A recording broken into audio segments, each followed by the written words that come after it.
All right. Well, let's just start from left to right. We'll go clockwise. So this is a really slick product. This is for an 8-inch touchscreen in a Ford Transit. This is a dashboard simulator. It has the same measurements, same geometry as the actual dashboard.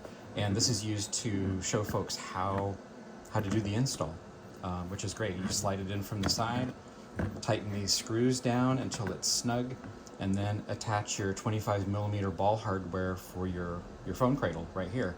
These are adjustable.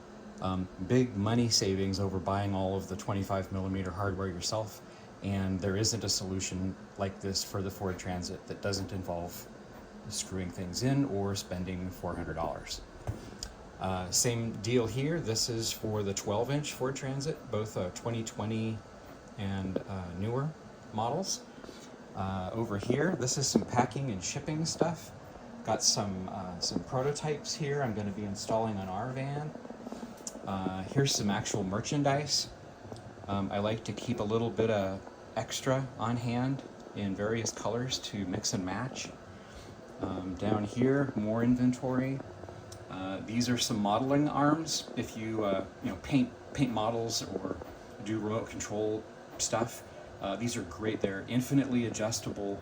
You can screw them onto a Lazy Susan or something and find a custom way to hold your model just right while you're painting it, assembling it, whatever. Okay, more merchandise here. These are some high visibility rubber end caps for 1UP bike trays. You can add little signage on here that's really fun, like remove before flight. Anything that helps increase the visibility of those bike trays. A lot of them are installed either down near your shin or right where your forehead is on some of the big vans with all the rig on the back. We can do any color that this material comes in. Orange is another great option here. And then these are some seat rail caps. Ford left the ends of the front seats a little rough at times. This is a carbon fiber infused material that's really sturdy. It's crazy durable, and the front edge of this is nice and smooth, so those just clip on. There isn't another solution for that right now, other than ones that pop off when you slide the seats forward.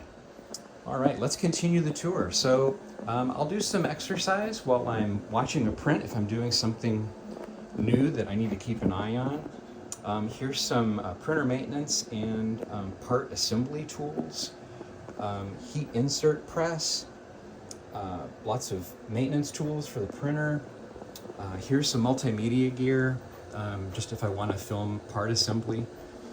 That's an older printer. I am going to be letting someone enjoy that after another couple weeks here. Here's my dryer. And a lot of times I'll go with these 3 or 5 kilogram spools just to reduce the fatigue of swapping in the smaller spools. And this is an amazing filament right here. This is Tin Mori PET G carbon fiber. I love this. This is a fabulous material. All right, so printer mods. I've got 2 of these garage door buddies here at the house, and they're dead reliable. And all I did was make this little cantilevered thing that when the filament runs out, it tips just like a garage door is opening. And it sends an alert to my phone, so I know my filament is now limited to the modem tube. And that gives me, time to come up here and get ready for the filament swap so that I don't have to worry about the printer going into pause. Another mod, this is in progress. It's a tool rack, but it's meant to be one that can stack. So theoretically, I could get 3 on this side and 3 on the other. And it's using my, this is a little hanger for the lid, and I'm repurposing the same part. So this can hang on it instead of the lid. So that's fun. And then if we look in here at the printer, I've got someone else's mod on the back to protect that. On my print head, I've got this elbow assembly that I designed. And it makes, with this and one other mod that's down in near the nozzle, I always print with door closed regardless of filament. I don't have any heat creep problems. I'll do long-term TPU prints overnight with no hassles, with chamber temp or anything like that. I've got Bunny Science's Creality camera in here. And then just above the heat break, you can see there's an extra part. And that's a design that I came up with that works in conjunction with this other fan shroud that someone else delivered. And so what that does is it takes some of the ambient air that's in the chamber and blows it right between the pinch wheels. Not blowing past them, but right in the middle of them, injecting that ambient air into the filament, right where the filament is. It's like a hairdryer with ambient air on it.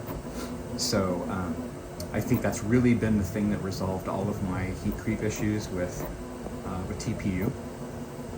Right now I'm printing, this is a print in place of some hinge assemblies for a new project for the shop. I can't tell you what it is yet, but now cutting my teeth on print in place models, which is just fascinating, getting the tolerances just right. Another mod I came up with, this is an articulating hinge, and what's fun about this is when this glass door has about a 3mm gap on the side. So when I open this door, it opens the gap. When I close the door, this goes back in place and closes the gap. So that's pretty fun. Down here, I've got some extra spools, some hardware for, washers and bolts for the arm assemblies. This is our home data center. All kinds of fun here. And occasionally I'll need a step stool. Haven't needed it in a while because this printer is really dialed in now. But it's up high. So I've got a workstation here to organize better underneath. But I want to call out this +4. It is so set and forget now with this particular filament. I start a print at night remotely from my phone. And then I will wake up in the morning and it's Christmas, and I will have a beautiful part without any kinds of adhesion problems. This material and this printer are stellar.